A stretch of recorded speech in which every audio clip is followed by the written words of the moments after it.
BSc part first paper second organic chemistry. इसमें आपके unit first में दूसरा लेसन आपका रिएक्शन मैकेनिज्म का जारी है। इसमें हम सक्रिय मध्यवर्ती रिएक्टिव इंटरमीडिएट्स का अध्ययन कर रहे हैं, जो कि 6 होते हैं। 6 में से 4 हम पढ़ चुके हैं।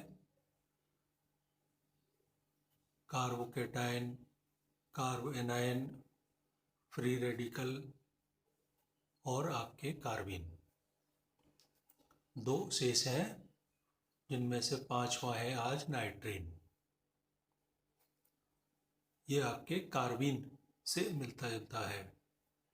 यदि कार्बिन हमें समझ में अच्छे से आ गया है तो नाइट्रीन बहुत आसानी से याद हो जाएगा।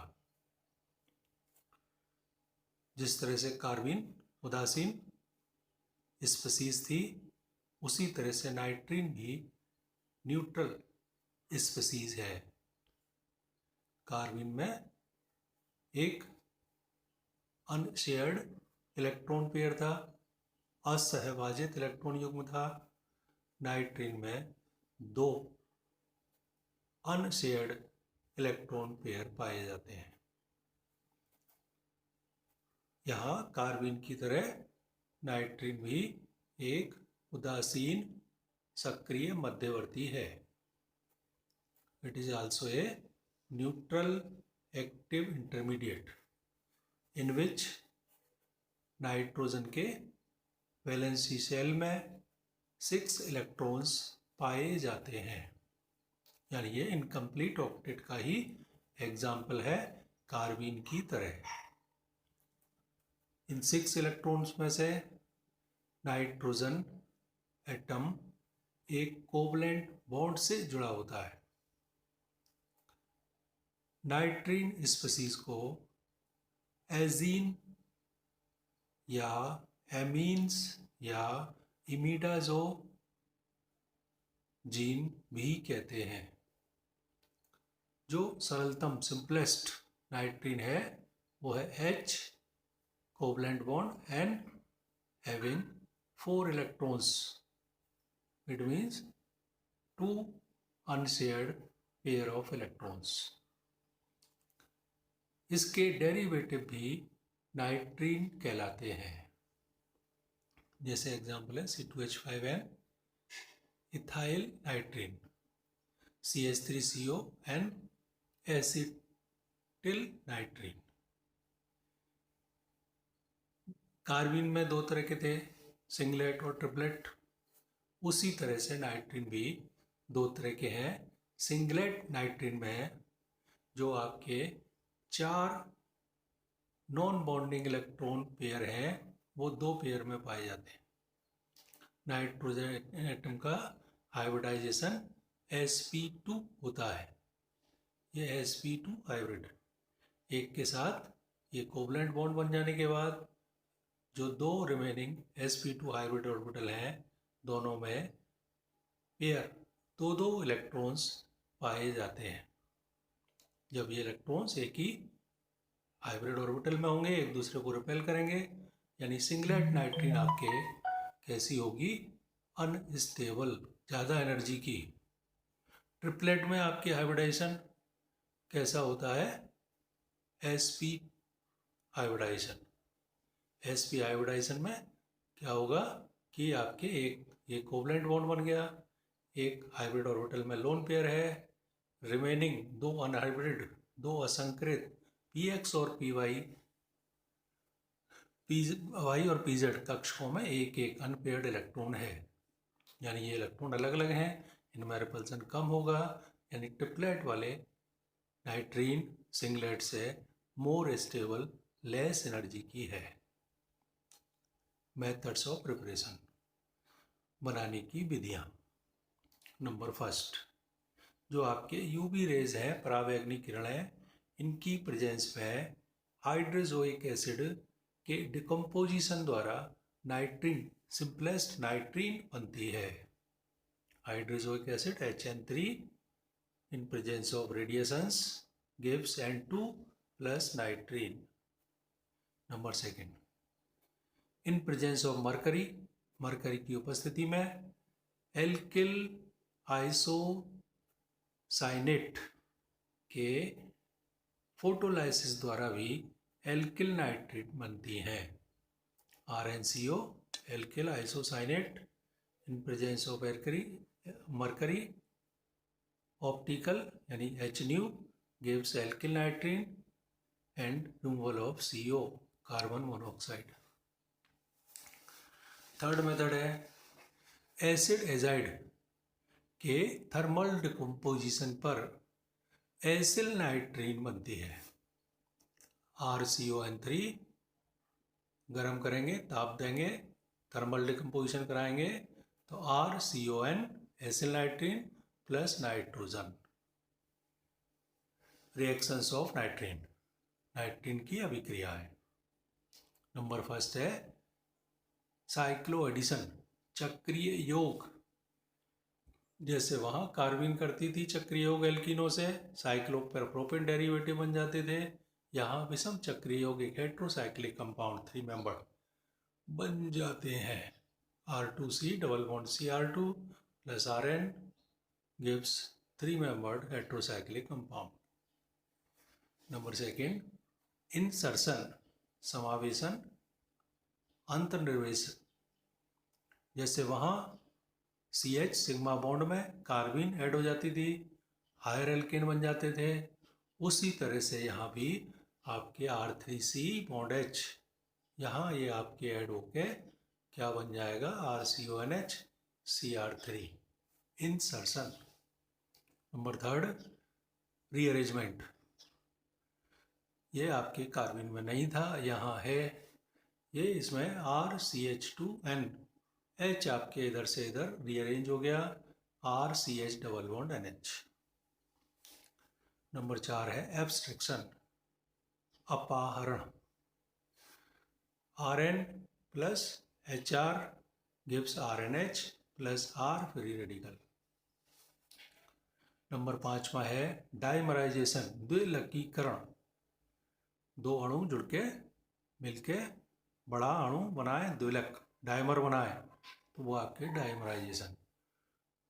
फेनिल नाइट्रीन में इस तरह से पाया जाता है. 2ARN gives AR N double bond N AR, diazobenzene. और इम्पोर्टेंट है हॉफमान हाइपोब्रोमाइड रिएक्शन. इसमें एमाइड से एक कार्बन कम वाली एमीन प्राप्त होती है. ये CH3CONH2 दो कार्बन वाला amide plus Br2 plus 4KOH gives एक कम कार्बन, इससे यहाँ दो कार्बन थे, एक कार्बन वाली मैथिलमीन plus 2KAR plus K2CO3 plus H2O. यहाँ नाइट्रीन बना है या नहीं बना, ये मैकेनिज्म मालूम पड़ेगा. ये CH3CONH2 acetamide plus Br2 gives N bromo acetamide. इस N ब्रोमो एसिटेमाइड में से HBr एलिमिनेशन के बाद ये आपकी एसिटिल नाइट्रीन बन जाती है CH3CON. इसमें फिर ये रीअरेंजमेंट हो जाता है, ये आपके मैथिल समूह का रीअरेंजमेंट, तो आपके ये बन जाता है मैथिल आइसोसाइनेट. फिर ये 2KOH से रिएक्ट करके एक कम कार्बन वाली मैथिलमीन प्लस K2CO3. हमारा लास्ट इंटरमीडिएट है बेंजाइन और एराइन. ऐसे में एरोमेटिक कंपाउंड जिनमें ट्रिपल बॉन्ड पाया जाता है. जैसे एलिफेटिक कंपाउंड में ट्रिपल बॉन्ड वाले को हम क्या कहते हैं, एल्काइन. यहाँ बेंजीन में ट्रिपल बॉन्ड है तो एल्काइन की तरह इसका नाम है बेंजाइन, या एरोमेटिक कहते हैं तो एराइन. सरलतम एग्जाम्पल है इसका बेंजाइन C6H4, तो जिसमें बेंजीन C6H6 से दो हाइड्रोजन एटम कम है, इसलिए इसे 1,2-डाईहाइड्रोबेंजीन भी कहते हैं. Structure and stability. जो हमारे एसिटिलीन है, एसिटिलीन में जो पाई बॉन्ड दूसरा पाई बॉन्ड है वो कैसा होता है? एक तो पी वाई कक्षकों में ओवरलैपिंग से बनता है, एक पीजेड कक्षकों में ओवरलैपिंग से बनता है, यानी ये सिंपल ट्रिपल बॉन्ड है। लेकिन बेंजाइन में कार्बन का हाइब्रिडाइजेशन कैसा होता है? sp2। यहाँ sp2 हाइब्रिड ऑर्बिटल आपस में कोलेटरल ओवरलैपिंग करके सह पार्श्वी अतिव्यापन करके तीसरा पाई बंध बनाते हैं। तो यहाँ डिस्टेंस कैसा है? कम, यानी ज़्यादा ओवरलैपिंग होगी, ज़्यादा स्ट्रॉन्ग पाई बॉन्ड बनेगा। लेकिन यहाँ कैसी है ये डिस्टेंस? ज़्यादा। कब ओवरलैपिंग होगी? यानी जो न्यूली फॉर्म्ड पाई बॉन्ड है वो कम ओवरलैपिंग के कारण इसमें कैसा होगा? वीक। यानी बेंजाइन में आपके क्या होता है? स्ट्रेन। और इसलिए ये कैसी होती है? बहुत कम स्टेबल। यही सब यहाँ लिख रखा है। एसिटिलीन में जो दूसरा पाई बॉन्ड है वो sp हाइब्रिड के बाद रिमेनिंग pz ऑर्बिटल से बनता है।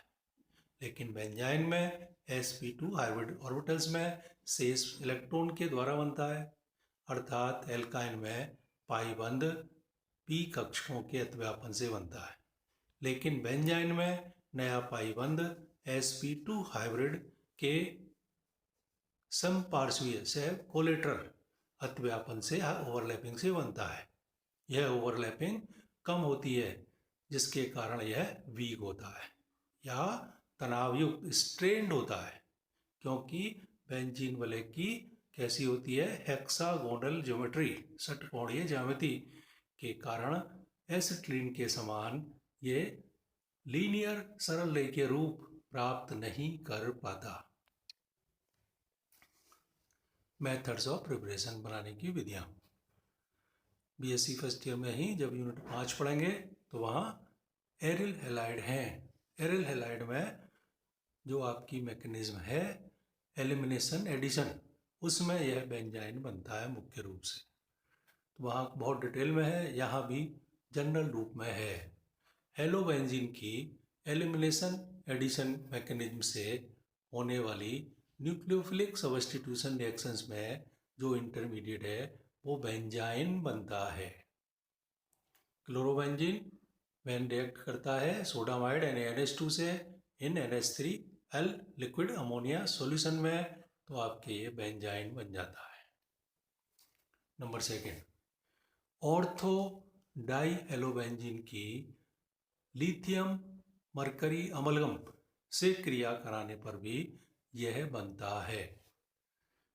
यह आपके ऑर्थो ब्रोमो फ्लोरो कंपाउंड, ये आपके LiBr LiF निकल जाएगा तो क्या बन जाएगा? बेंजाइन।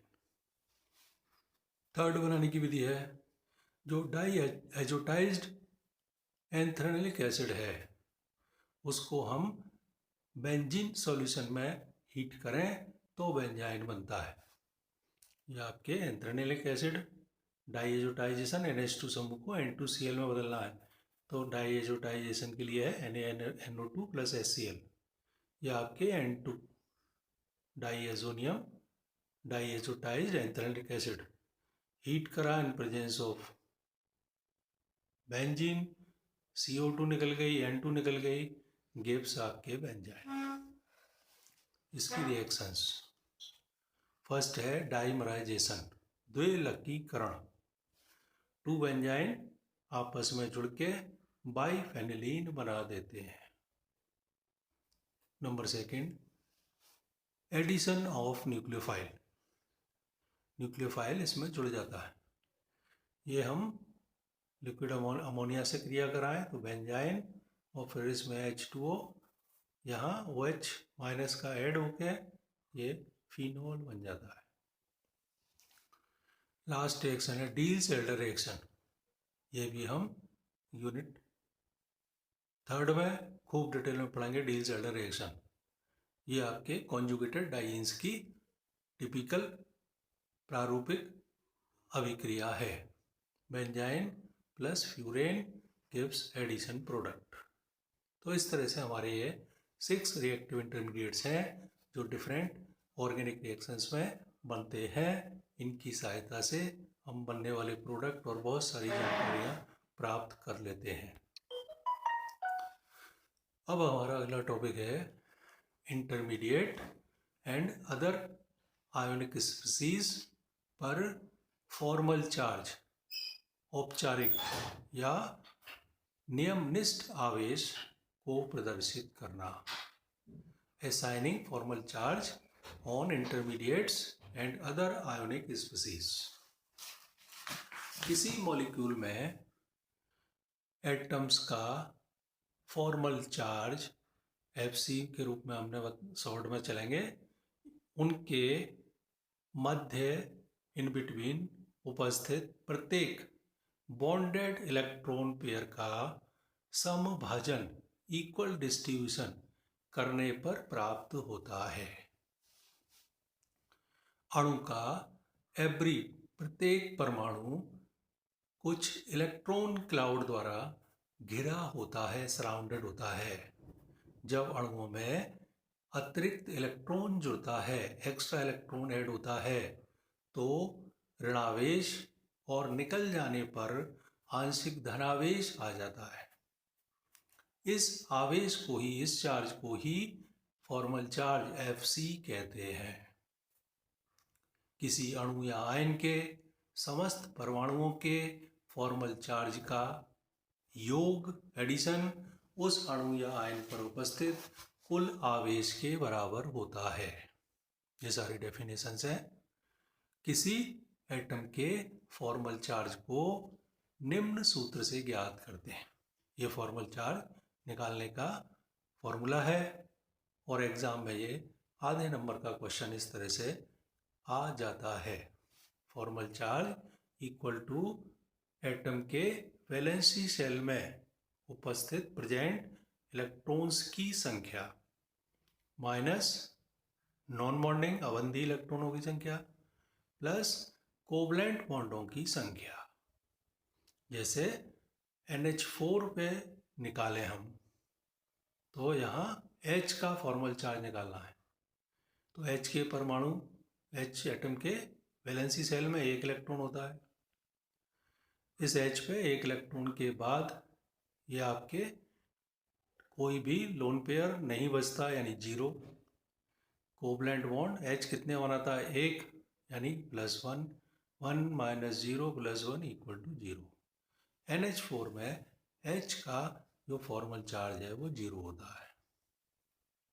अब इसमें नाइट्रोजन का निकालें। नाइट्रोजन के वैलेंसी सेल में कितने इलेक्ट्रॉन होते हैं? 5। नाइट्रोजन पे लोन पेयर NH4 में नहीं है एक भी, और ये कितने कोवलेंट बॉन्ड बना रहा है? 4। 5 माइनस 0 + 4 इक्वल टू +1, यानी कि NH4 पर +1 पॉजिटिव चार्ज है और इसका फॉर्मूला NH4+ है। अब दूसरा एग्जांपल लिया है हमने, हमें रिएक्टिव इंटरमीडिएट पे भी निकालना है। CH3CH2, इसमें H का फॉर्मल चार्ज, H के वैलेंसी सेल में 1 माइनस H पे lone pair 0 plus covalent bond बना रहा है 1, 1 माइनस 0 + 1 यानी 0। इसमें CH2 वाले इस कार्बन पे चार्ज, तो कार्बन में होते हैं 4 माइनस लोन पेयर, ये 2 इलेक्ट्रॉन है, प्लस कोवलेंट बॉन्ड कितने बना रहा है? 1, ऊपर 2 और एक कार्बन से 3, 4 माइनस 2 + 3 बराबर कितना आया? -1। CH3 वाले का, इस CH3 वाले कार्बन का, कार्बन के आउटर मोस्ट में वैलेंसी सेल में कितने? 4, लोन पेयर इस पे 0, कोवलेंट बॉन्ड कितने बना रहा है? ये 3 हाइड्रोजन से और एक कार्बन से, यानी 4, 4 माइनस 0 + 4 बराबर 0। यानी पूरी स्पीसीज पर फॉर्मल चार्ज कितना होगा? हाइड्रोजन का 0, फिर इस CH2 का -1, फिर इस CH3 का 0, यानी -1। अतः फॉर्मूला है CH3CH2-, यानी ये कार्ब एनायन है। कार्बीन में निकालें। कार्बीन में हाइड्रोजन का 1 माइनस 0 + 1 यानी 0, कार्बन में इस कार्बन का निकालें तो इसमें 4 इलेक्ट्रॉन कार्बन के इस वैलेंसी सेल में है। ये आपके ये लोन पेयर वाले कितने इलेक्ट्रॉन है? 2। कोवलेंट बॉन्ड कितने बनाएगा? 2। 4 माइनस 2 प्लस 2 बराबर 0, यानी ये न्यूट्रल स्पीसीज है। CH3 में निकालें, CH3 में निकालेंगे तो इसका H का 1 माइनस 0 प्लस 1 मानी 0। C का निकालेंगे 4 माइनस 0 प्लस कितने कोवलेंट बॉन्ड बना रहा है? 3, यानी कि +1। अतः कुल फॉर्मल चार्ज H का 0 प्लस 1 बराबर +1, अतः फॉर्मूला होगा CH3+। यह आपके कार्बोकैटायन है। और अगला एग्जांपल है SO3 में। SO3 के हमने ये 3 A B C O मान रखे हैं, इनका अलग अलग निकालेंगे। पहले सल्फर का निकालें। सल्फर के आउटर मोस्ट में होते हैं 6, फिर सल्फर पे कोई भी लोन पेयर नहीं है, 0। कितने बॉन्ड बना रहा है सल्फर? 4। 6 माइनस 0 प्लस 4 यानी कि +2। S पे फॉर्मल चार्ज है। HA पे निकालें तो ऑक्सीजन में भी आउटर मोस्ट में 6 माइनस इस पे कितने इलेक्ट्रॉन दिख रहे हैं? 2, 2 4 और 2 6, प्लस एक कोवलेंट बॉन्ड बना रखा है। 6 माइनस 6 प्लस 1, 6 माइनस 7 यानी कि -1। ए वाले ऑक्सीजन पे -1 है। ऐसे ही सी वाले पे भी आपके -1 होगा। बी वाले का निकालें। बी वाले में आउटर मोस्ट में 6 इलेक्ट्रॉन कितने हैं? 2 और 2 4। कितने बॉन्ड बना रखे हैं? 2। 6 माइनस 4 प्लस 2 यानी 6 माइनस 6 बराबर 0। तो कुल FC फॉर्मल चार्ज कितना होगा? सल्फर पे +2, ए वाले पे -1, बी वाले पे 0, सी वाले पे -1, +2 -1 +0 -1, यानी कितना हो गया? 0। यानी कि ये न्यूट्रल स्पीसीज है, यानी इसका फॉर्मूला SO3 होगा। इसी तरह के आप घर पे भी खुद ये 6 HO3 में, 7 CH3 फ्री रेडिकल में और 8 NH3 bond coordinate bond BF3 में आप निकाल सकते हैं। धन्यवाद।